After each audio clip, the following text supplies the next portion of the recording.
In today's video, I'm going to teach you how to unbind a CMS collection in Webflow. Whether you're redesigning your site or just making some tweaks, knowing how to disconnect your elements from the CMS can be incredibly valuable. Let's dive right in.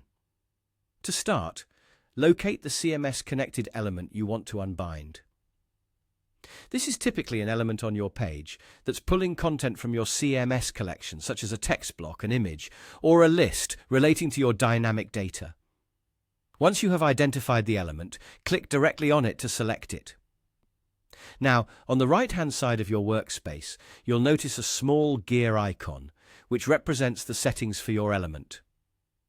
Click on this gear icon to open the settings panel. This panel holds all the information about how your element is interacting with the CMS, and it's where you'll be able to make the changes necessary to disconnect it. Inside the settings panel, you'll observe a drop-down field associated with the particular CMS property to which your element is linked.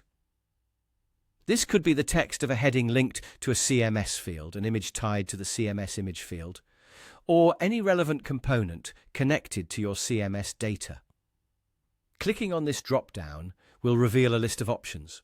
From the drop-down, what you'll want to do is select the option that says Disconnect Property. This action is crucial. It tells Webflow that you no longer want this element to be connected to the collection data.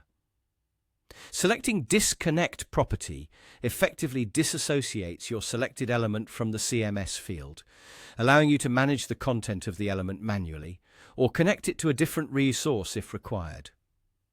If you have multiple elements that require unbinding, you'll need to repeat this process for each one. Simply return to your page, select the next CMS connected element, and follow the previous steps. Go to Settings, click on the drop-down, and choose Disconnect Property. By doing this, you've successfully unbound your elements from the CMS. This means they are now independent and no longer rely on dynamic data. This can be particularly useful if you plan to use placeholders, need more control over your content, or plan to restructure your CMS layout or fields. And there you have it. You've learned how to unbind CMS collections in Webflow. With your elements disconnected, you have more flexibility in content management and design adjustments.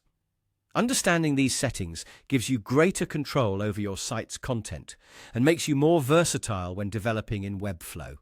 Remember, you can always reconnect these elements if needed, so feel free to experiment and see what best suits your project needs.